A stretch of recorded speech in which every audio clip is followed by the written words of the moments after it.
اللهم إني أسألك علما نافعا.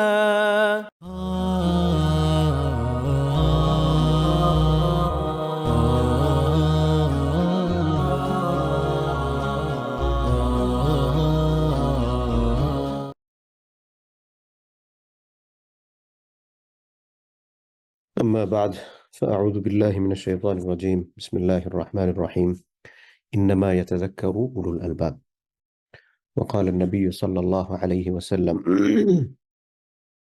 الدين النصيحة وقال عليه السلام من صلى علي واحدة صلى الله عليه عشرة আমরা আল্লাহ সুবহানাহু ওয়া তাআলার দরবারে অসংখ্য গণিত শুকরিয়া আদায় করছি। আল্লাহ সুবহানাহু ওয়া তাআলা পবিত্র মাহে রমজান অতিক্রম করার পর আমাদেরকে আবারও আমাদের ধারাবাহিক সাপ্তাহিক দারসুল ঈমানের দার্সগুলো শুরু করার তৌফিক দিচ্ছেন, আলহামদুলিল্লাহ। আমাদের পক্ষ থেকে অসংখ্য গণিত দুরূদ ও সালাম আমাদের প্রিয় নবী মুহাম্মদ, আমরা সবাই পড়ি সাল্লাল্লাহু আলাইহি ওয়াসাল্লাম, এবং তার সম্মানিত পরিবার পরিজন, সাহাবায়ে কেরাম এবং তাদের পথ ধরে যারা চলেছেন, যারা চলছেন, যারা চলবেন তাদের সবার প্রতি। তো ঈমানের আমরা যেহেতু ৬৪ নাম্বার শাখা শেষ করছি, ঈমানের ৬৫ নাম্বার শাখা হচ্ছে হাঁচিদাতার জবাব দেয়া। একজন মানুষ আপনার সামনে হাঁচি দিছে, আপনি এটার জবাব দিবেন। এরা হচ্ছে ঈমানের একটা শাখা। মানে একজন মানুষ হাসি দিছে, আপনি কোনো কনসার্ন না, হাসি দিছে তো কি হয়েছে, আপনি আপনার কাজ করে যাচ্ছেন, আপনি কোনো কেয়ারই করলেন না, তাইলে আপনার মধ্যে ইমানের একটা শাখা পাওয়া গেল না। ইমানের ছোট ছোট শাখা আছে, ইমানের বড় বড় শাখা আছে। আর ইমানের সবচেয়ে বড় শাখার নাম হচ্ছে লা ইলাহা ইল্লাল্লাহ, কালিমা। এই কথার স্বীকৃতি প্রদান করা যে আল্লাহ সুবহানাহু ওয়া তাআলা ছাড়া আর কোনো মাবুদ নাই। অর্থাৎ তাওহীদের স্বীকৃতিটা হচ্ছে ইমানের ১ নম্বর শাখা। আর ইমানের এটা যেরকম ভাবে বড় শাখা আছে, ঠিক তেমনি ভাবে ইমানের ছোট ছোট শাখা আছে। এখন বলবেন দাদা দূর, ছোট ছোট শাখা আমি না মানলে কি? তো এই ছোট ছোট শাখা যদি আপনি না মানেন, তাহলে কিন্তু আপনি ইমানে আপনার কমতি থাকছে। অর্থাৎ মনে করেন একটা পরীক্ষার মধ্যে স্কোর হচ্ছে ১০০। এখন এই ১০০ মার্কের জন্য বা ১০০ স্কোরের জন্য বিভিন্ন ধরনের প্রশ্ন আছে, বড় প্রশ্ন আছে, ছোট প্রশ্ন আছে। বড় একটা প্রশ্ন, বড় একটা লং এসে লিখতে হবে। এই এসেতে মনে করেন মার্ক আছে হচ্ছে ২০। আবার আম, আপনার ট্রু অ্যান্ড ফলস রিলেটেড কিছু প্রশ্ন দিয়ে রাখছে, অ্যান্ড আরেকটা দিয়ে রাখছে আপনার mark on the right box. কোনটা সঠিক, আপনি এটা এই বক্সটাতে টিক দিতে হবে। এরকম ছোট ছোট প্রশ্ন, এগুলাতে মনে করেন প্রত্যেকটা দিয়ে রাখছে ১ মার্ক করে। এখন আপনি কি বলবেন, আচ্ছা ঠিক আছে, আমি এসএ লাগছি, ২০ মার্ক আমার হয়ে গেছে, এখন আর আমার এই ছোট বক্সের এই বক্সগুলোতে টিক মার্ক দেওয়ার দরকার নাই, ১ মার্ক যাক, চলে যাক। কেউ বলবো না, বরং চেষ্টা করবো আমরা যাতে এটার আনসার করতে পারি। ট্রু ফলস এর মধ্যে মার্ক কম হোক, চেষ্টা করবো এটা যাতে আমরা আনসার করতে পারি।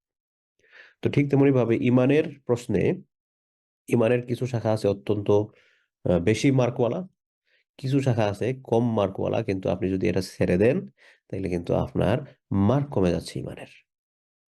তো ইমানের একটা ছোট শাখা, ৬৫ নম্বর শাখা হচ্ছে হাঁচিদাতার জবাব দেওয়া। হাদিসে এটাকে বলা হয় তাশমিতুল আতিশ।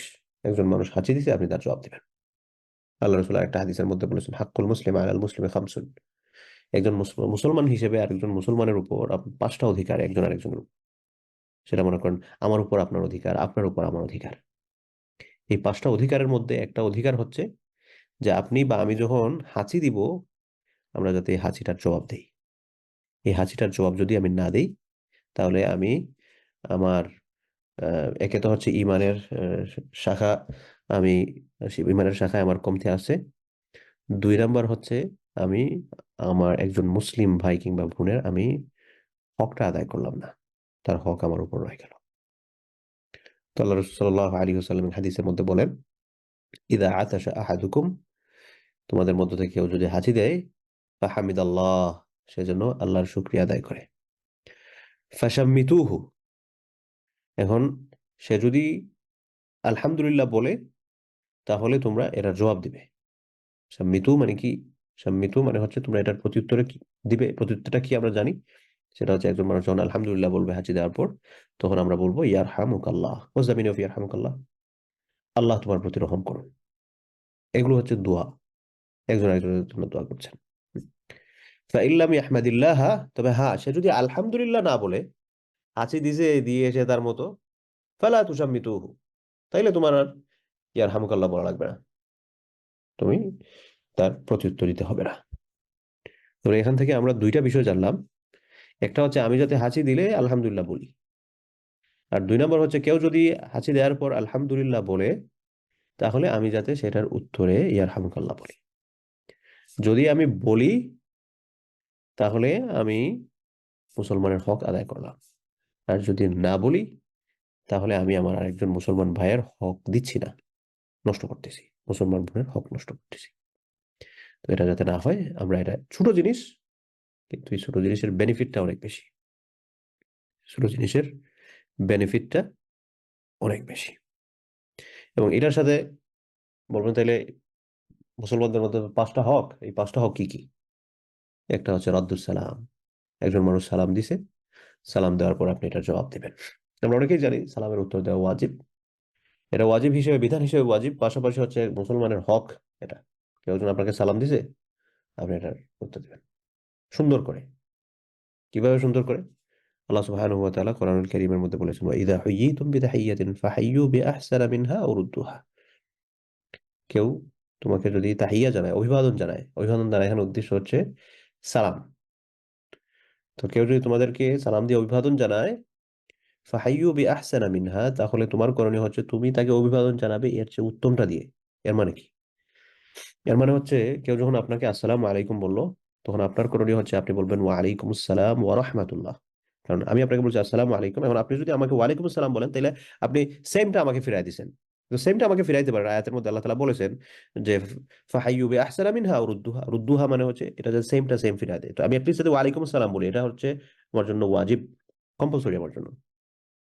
তো আমি যখন ওয়ালাইকুম আসসালাম বললাম, আমার মৌলিক দায়িত্বটা আদায় হয়েছে। কিন্তু এর চেয়ে অ্যাডভান্সটা হচ্ছে আল্লাহ সুবহানাহু ওয়া তাআলা বলেছেন বিআহসানা মিনহা, এর চেয়ে বেটারটা। তো এর চেয়ে বেটার মানে কি? তো আমি আপনাকে বললাম আসসালামু আলাইকুম, আপনি বলবেন ওয়া আলাইকুম আসসালাম ওয়া রাহমাতুল্লাহ। আমি আপনাকে বললাম আসসালামু আলাইকুম ওয়া রাহমাতুল্লাহ, আপনি বলবেন ওয়া আলাইকুম আসসালাম ওয়া রাহমাতুল্লাহি ওয়া বারাকাতুহু। এরকম করে করে আমরা যাতে সালামের উত্তরটা উত্তমভাবে দিতে পারি, এটা হচ্ছে মুসলমানের একটা হক।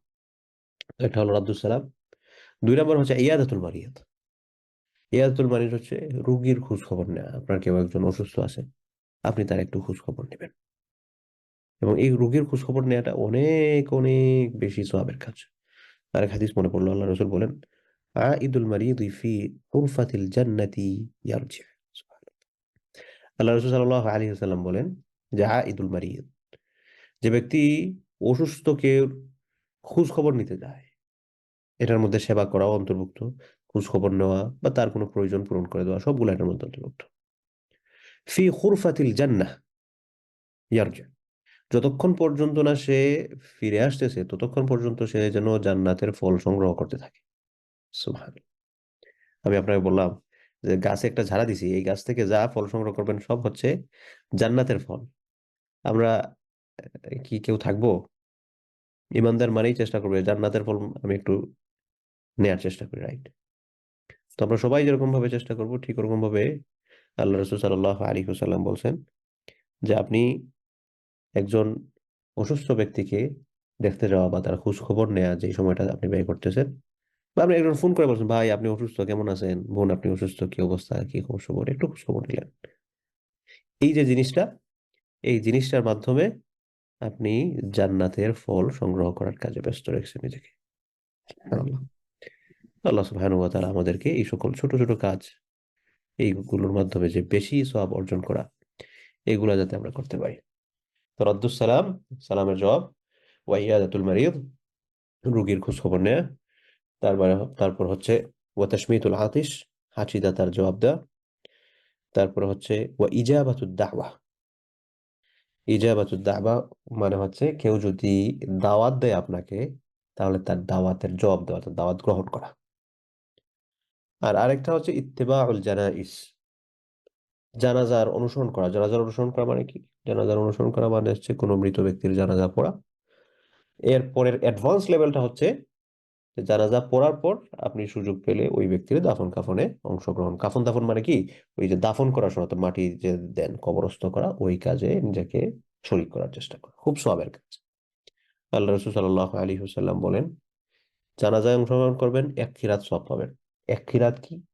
1 খিরাত মানে হচ্ছে উহুদ পাহাড় যতটুকু বড়, উহুদ পাহাড়টা মোটামুটি 7-8 কিলোমিটার লম্বা, এই সাইজের একটা সওয়াব আপনি পাবেন জানাজার নামাজে অংশগ্রহণ করলে। আর আপনি যদি ওই ব্যক্তির দাফনে অংশগ্রহণ করেন তাহলে 2 খিরাত সওয়াব পাবেন। তো পাশাপাশি এগুলো হচ্ছে মুসলমানদের হক একজন আরেকজনের প্রতি। তাহলে এটা গেল হচ্ছে 65 নাম্বার ইমানের শাখা। বলছিলাম কি, যে হাঁচি দিলে, কেউ যদি হাঁচি দেন, হাঁচি দাতার জবাব দেওয়া, আমরা যাতে হাঁচি দাতার জবাবটা দেই। 66 নম্বর শাখা হচ্ছে অমুসলিমের সাথে, কাফের মুশরিকদের সাথে বন্ধুত্ব না রাখা। কাফের মুশরিকদের সাথে বন্ধুত্ব না রাখা। Especially I'm talking about those people who are living in West. Be careful about this. যারা পশ্চিমা বিশ্বে বসবাস করতেছেন, আপনারা এই ব্যাপারে খুব কনসার্ন থাকবেন। আমরা এটাকে একেবারে ডাল ভাত বানাই ফেলছি। আল্লাহ সুবহানাহু ওয়া তাআলা বলেন, লা ইয়াত্তাখিযুল মুমিনুনাল কাফিরিনা আউলিয়া মিন দুনিল মুমিনিন। মুমিনরা কাফেরদেরকে বন্ধু হিসেবে গ্রহণ করে। লা ইয়াত্তাখিযুল মুমিনুনাল কাফিরিন। মুমিনরা কাফেরদেরকে বন্ধু হিসেবে গ্রহণ করবে না। হ্যাঁ, এখন বন্ধু তো লাগবে। মিন দুনিল মুমিন, সে মুমিনকে ছেড়ে কাফেরকে বন্ধু হিসেবে গ্রহণ করতে পারে না। আর কেউ যদি এটা করেন, একজন বন্ধু বানায় ফেলছে, বন্ধুত্ব করতেছে, তার ব্যাপারে বিধান কি? ফালাইসা মিনাল্লাহি ফি শাই। কেউ যদি এটা করে, আল্লাহর সাথে ওই ব্যক্তির কোনো সম্পর্ক নেই। ফালাইসা মিনাল্লাহ, আল্লাহর পক্ষ থেকে নাই কিছু, ফি শাই, ওই ব্যক্তির সাথে আল্লাহর পক্ষ থেকে কোনো সম্পর্ক নাই, মানে সে আল্লাহর সাথে সম্পর্ক বিচ্ছিন্ন করে ফেলছে। ইল্লা আন তাত্তাকু মিনহুম তুকা। তবে হ্যাঁ, তাদের সাথে সম্পর্ক না রাখলে তারা যদি তোমাকে নির্যাতন করে, তোমার খুব বেশি ক্ষতি হবে, তারা তোমাকে নির্যাতন করবে। ওই সময়টায় তাদের সাথে হাই হ্যালোর সম্পর্ক রাখা যেতে পারে, বা ততটুকু সম্পর্ক রাখা যেতে পারে যেটার মাধ্যমে তার নির্যাতনের সম্মুখীন হতে না হয়। কিন্তু হার্ট টু হার্ট রিলেশন,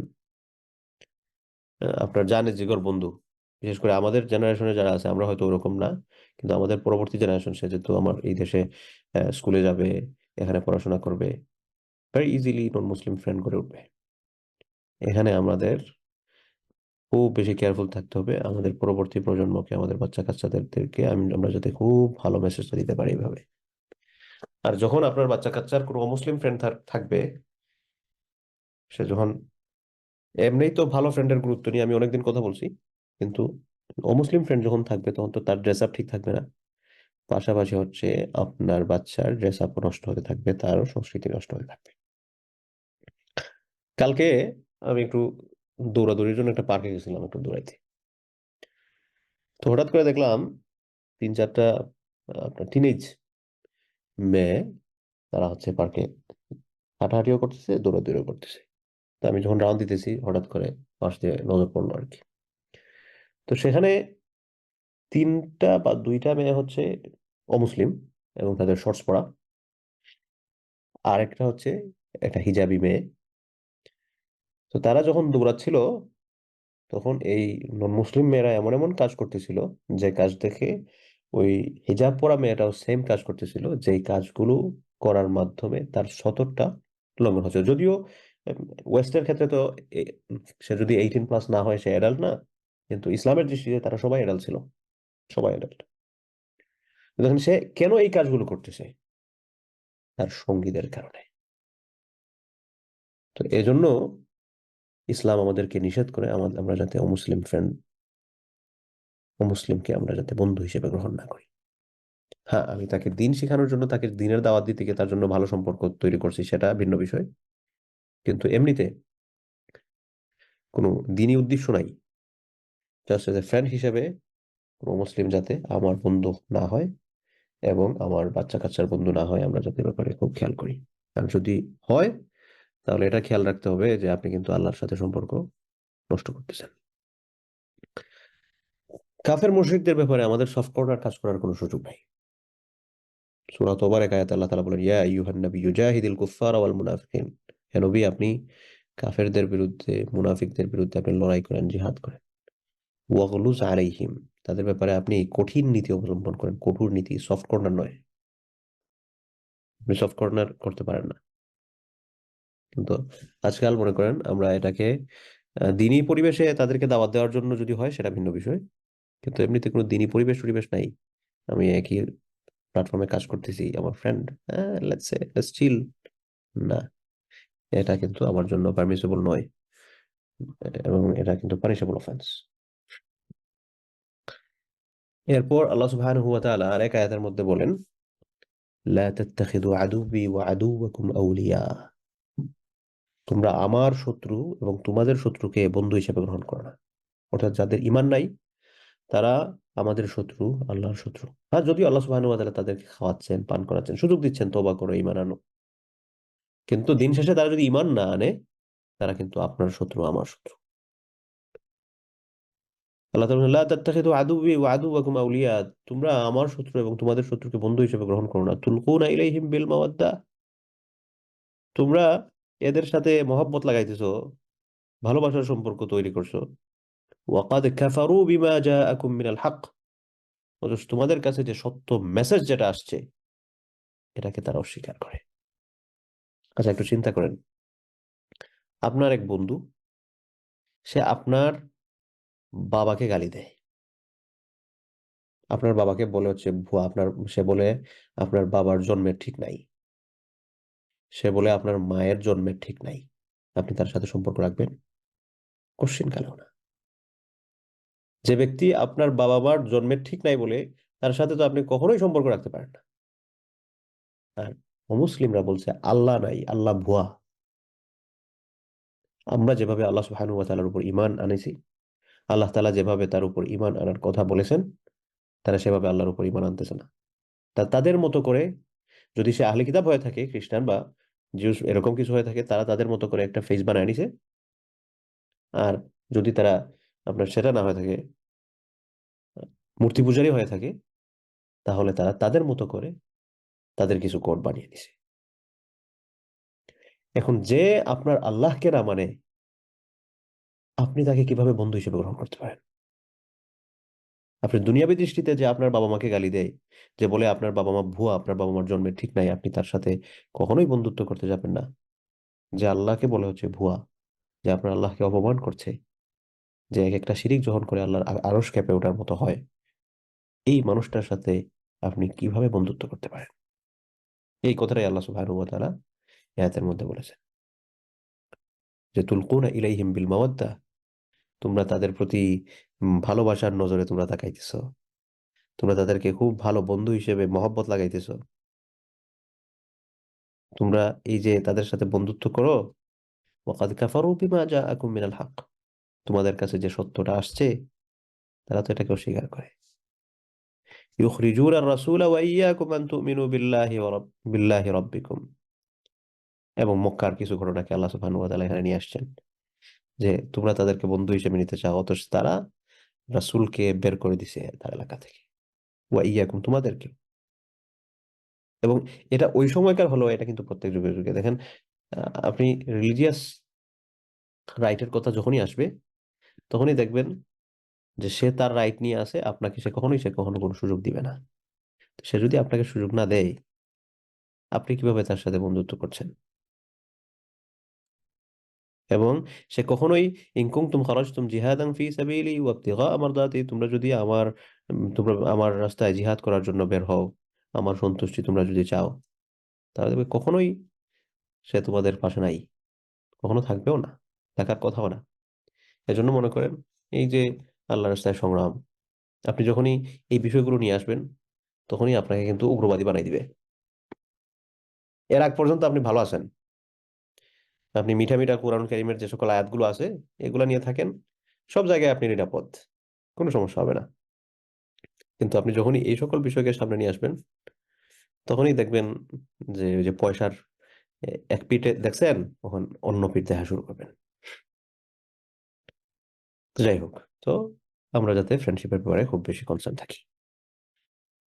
আরেক আয়াত আল্লাহ সুবহানাহু ওয়া তাআলা বলেন, ইয়া আইয়ুহাল্লাযীনা আমানু, হে ঈমানদারগণ, লা তাত্তাখিযু আবাআকুম ওয়া ইখওয়ানাকুম আউলিয়া ইন ইসতাহাব্বুল কুফরা আলাল ঈমান, তোমরা তোমাদের বাবাদেরকে, তোমাদের ভাইদেরকেও তোমরা হে ঈমানদারগণ বন্ধু হিসেবে গ্রহণ করতে পারো না, ইন ইসতাহাব্বুল কুফরা আলাল ঈমান, যদি তোমার বাপেরা, যদি তোমার ভাইয়েরা তারা ইমানের চেয়ে কুফুরকে প্রাধান্য দেয়, তাদের কাছে যদি ইমানের চেয়ে কুফুরিটা প্রিয় হয়, এদেরকেও তোমরা বন্ধু হিসেবে গ্রহণ করতে পারো না, এরা তোমার শুভাকাঙ্ক্ষী নয়।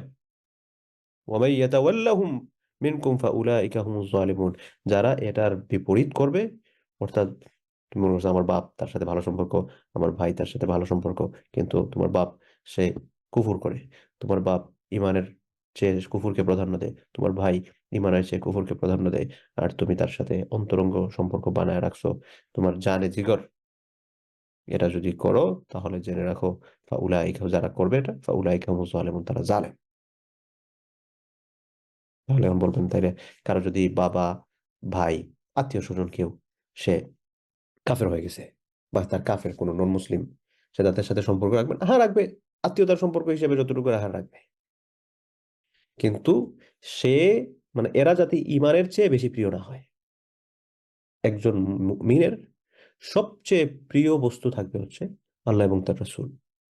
সবচেয়ে প্রিয় আল্লাহ এবং তার রাসূল মানে কি? সহজ বাংলা আমরা বলতে গেলে ইমানের কথাটা বলতে পারি। ইমান হবে আমাদের সবচেয়ে প্রিয় জিনিস। তাহলে বন্ধু তো পরের কথা। আল্লাহ সুবহানাহু ওয়া তাআলা কোরআনুল কারীমে সূরা তওবায় আমাদেরকে বলছেন কি, যে লা তাত্তাখিযু আবাআকুম ওয়া ইখওয়ানাকুম আউলিয়া। বান্দারগণ, তোমরা আল্লাহর জন্য আত্মসমর্পণ করছো, আল্লাহকে ভালোবাসছো।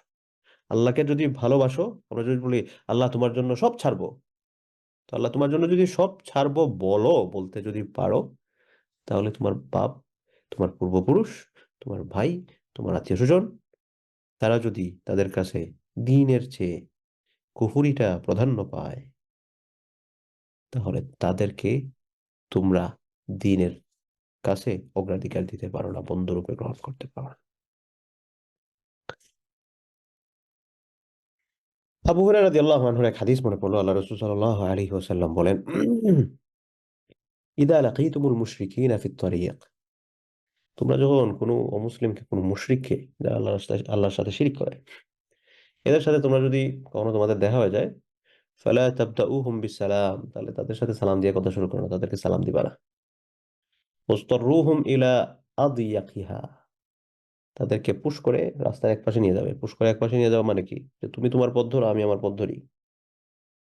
হুম। আর এক হাদিসে আল্লাহ রাসূল সাল্লাল্লাহু আলাইহি ওয়াসাল্লাম বলেন, লা ইয়াকুলু তাআমাকা ইল্লা তাকিয়্যুন ওয়া লা তুসাহিব ইল্লা মুমিনান। আল্লাহ রাসূল বলেন, লা ইয়াকুল তাআমাকা ইল্লা তাকি, আল্লাহ বিরূ কোনো মানুষ ছাড়া তোমার খাবার যাতে আর কেউ না খায়।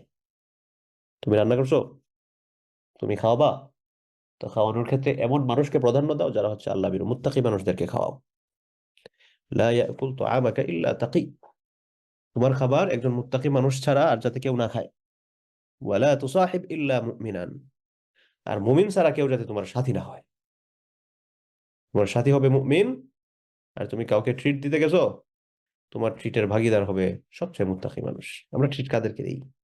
আমার যার সাথে সবচেয়ে ভালো সম্পর্ক, হ্যাঁ দিতে পারি, কিন্তু ট্রিট দেওয়ার ক্ষেত্রে বেস্ট পারসন যে আল্লাহ সুবহানাহু ওয়া তাআলার ব্যাপারে সবচেয়ে বেশি মুত্তাকি, সে বেশি ডিজার্ভ করে। তাহলে এই আগের কথাগুলো থেকে আমরা কি বুঝলাম?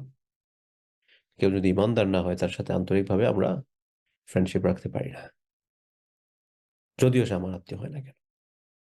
তার সাথে আমরা ভালো ব্যবহার করব, বাহ্যিক সুসম্পর্ক রাখবো, যদি এখানে আপনার তাকে দাওয়াতি কাজ করার চেষ্টা করব, তার পেছনে এমনিতে হাই হ্যালো সম্পর্ক রাখা যেতে পারে, কিন্তু অন্তরঙ্গ সম্পর্ক রাখা যাবে না। এটা হচ্ছে আমরা ইমানের 65 নম্বর শাখা, 65 না 66 মনে হয় বললাম, 66 নম্বর শাখা, সেটা হচ্ছে আমরা অমুসলিমদের সাথে বন্ধুত্ব না রাখা। এটা হচ্ছে ইমানের গুরুত্বপূর্ণ একটা বিধান। এরপরে কেউ যদি এটা করেন, আল্লাহর সাথে সম্পর্ক নষ্ট হবে, ইমান নষ্ট হবে।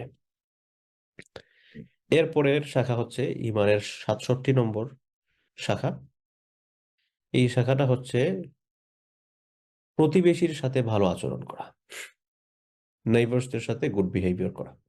আপনার যারা প্রতিবেশী আছে, এই প্রতিবেশীদের সাথে ভালো আচরণ করা। কোরআনুল কারীমে আল্লাহ সুবহানাহু ওয়া তাআলা বেশ কয়েকটা আয়াতে কিছু মানুষের অধিকারের কথা বলেছেন, যে তোমরা এই এদের এদের এদের এদের এদের এদের এদের অধিকারগুলো নিশ্চিত করবে। এরা কারা? আল্লাহ তাআলা বলেন ওয়াবিল ওয়ালিদাইনি ইহসানা, তোমরা পিতামাতার প্রতি ইহসান করবে, পিতামাতার প্রতি অনুগ্রহ করবে, পিতামাতার প্রতি ভালো ব্যবহার করবে, উত্তম ব্যবহার করবে। শুধু পিতামাতার প্রতি না, ওয়াবিদিল কুরবা, নিকটাত্মীয়, ওয়াল ইয়াতামা, যারা ইয়েতিম, ওয়াল মাসাকিন, যারা মিসকিন গরিব, নাই কিছু, ওয়াল জারি দিল কুরবা, এবং যার যার মানে হচ্ছে প্রতিবেশী, দিল কুরবা প্রতিবেশী আত্মীয়ের প্রতি, ওয়াল জারিল জুনুব, এবং যার মানে হচ্ছে প্রতিবেশী, আর জুনুব মানে হচ্ছে এমন মানুষ যারা মনে করেন আত্মীয়র যা প্রতিবেশী। একজন তো হচ্ছে প্রতিবেশী, প্রতিবেশীর আত্মীয়, আত্মীয়র প্রতিবেশী। ওয়াসাহিবি বিল জামবি, যার সাথে জীবনে চলাফেরা করা হয়, বন্ধু বান্ধব, এদের সাথেও ভালো আচরণ করবেন। ওয়াবনিস সাবিল, এবং যে ব্যক্তি সফর করছে তার সাথে ভালো আচরণ করা। তো এই যে ভালো আচরণ করার কথা, এগুলো একটাও কিন্তু সুন্নত নয়, একটাও মুস্তাহাব নয়। তাহলে সুন্নত নয়, মুস্তাহাব নয়, তাহলে এগুলা করবো কি? কারণ এগুলো সবগুলা ফরজ।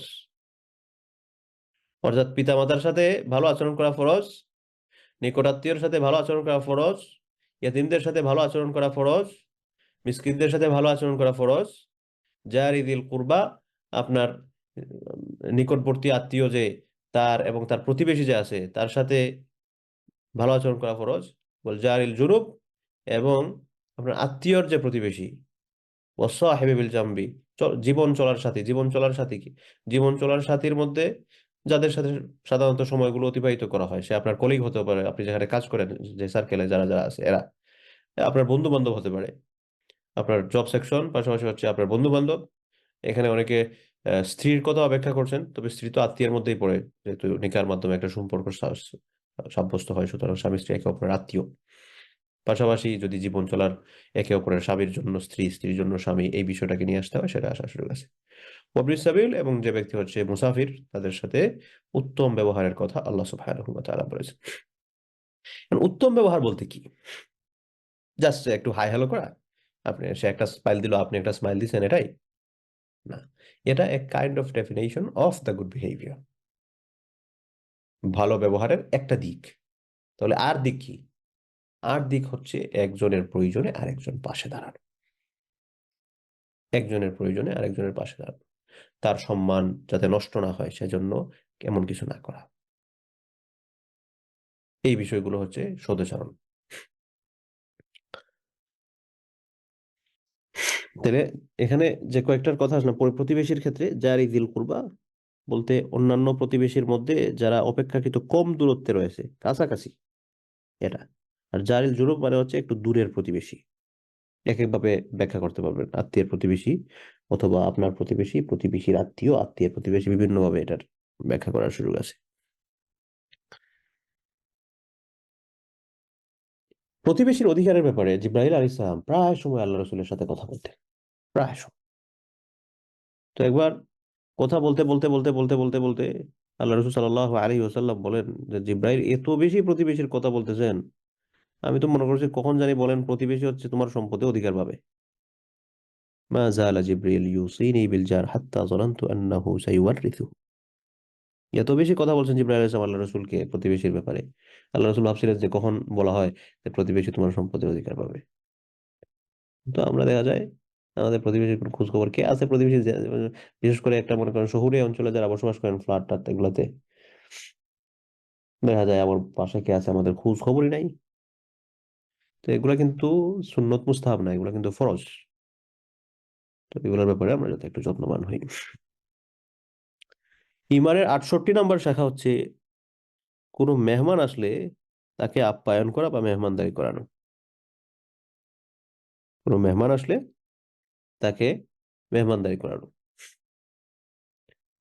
রাসূল সাল্লাল্লাহু আলাইহি ওয়াসাল্লাম থেকে একটা হাদিস, মান কানা ইউমিনু বিল্লাহি ওয়াল ইয়াউমিল আখির, আল্লাহ রাসূল বলেন যে ব্যক্তি আল্লাহর প্রতি ঈমান আনে, আখিরাতের প্রতি ঈমান আনে, ফালইউকরিম দাইফাহু, সে যাতে তার অতিথিকে সম্মান করে।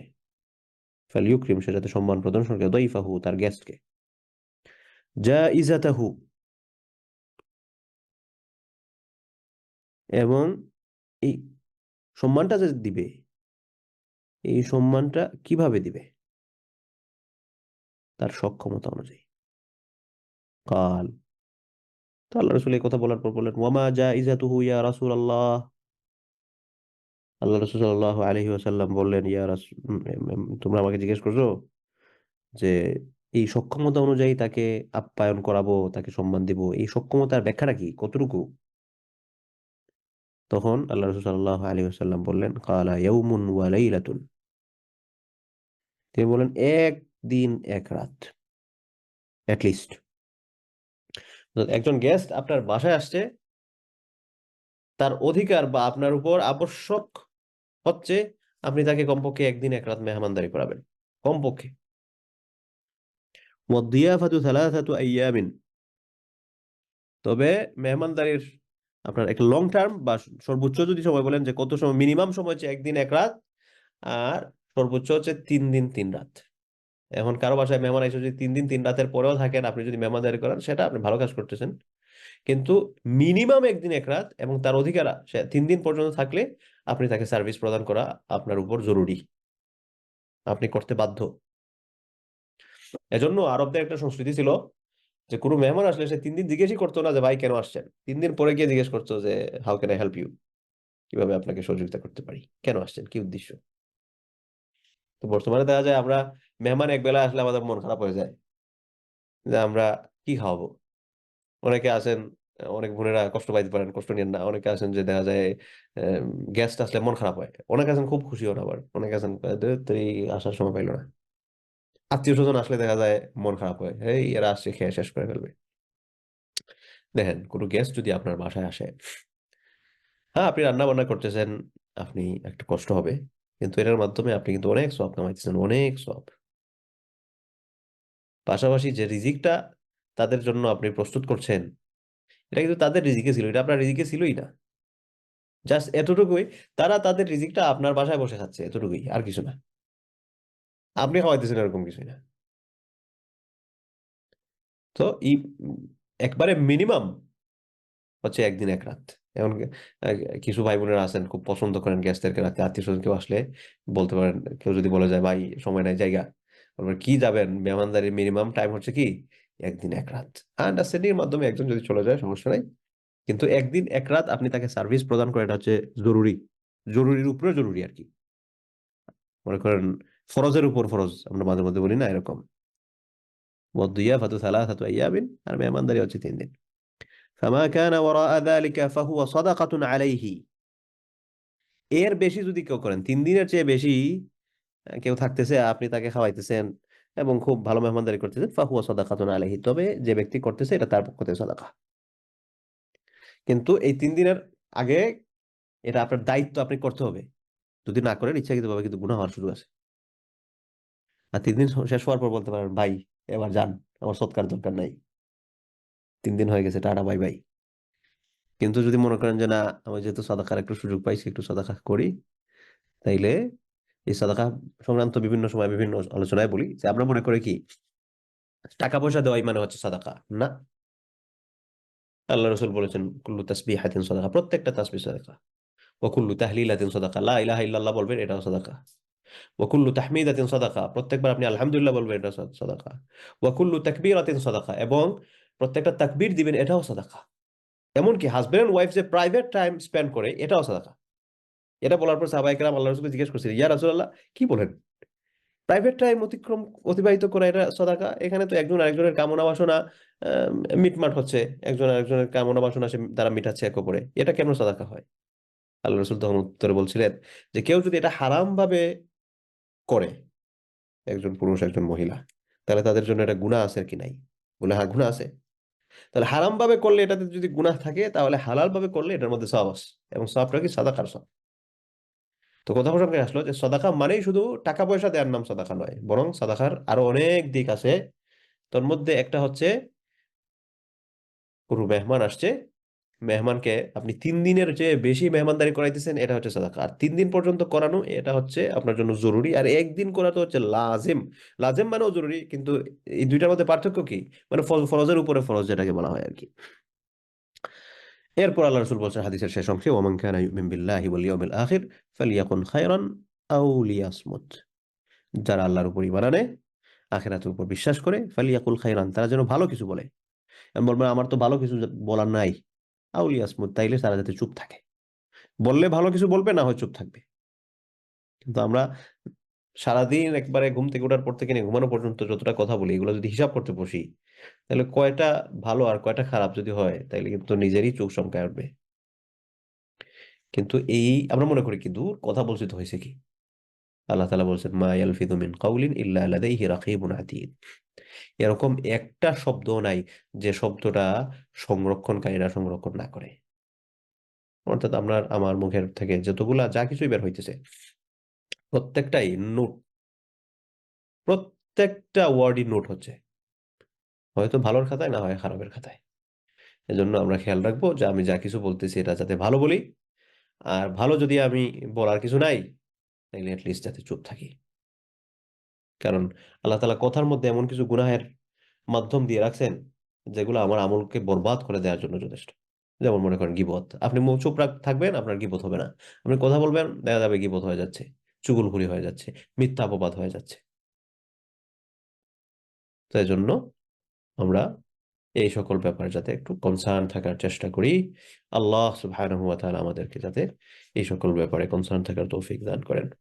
তো আজকে আমরা ঈমানের যে শাখাগুলো নিয়ে কথা বললাম, শুরু করছিলাম হচ্ছে 65 নম্বর শাখা দিয়ে, হাঁচি যদি কেউ দেয় তাহলে এই হাঁচির উত্তর দেয়া।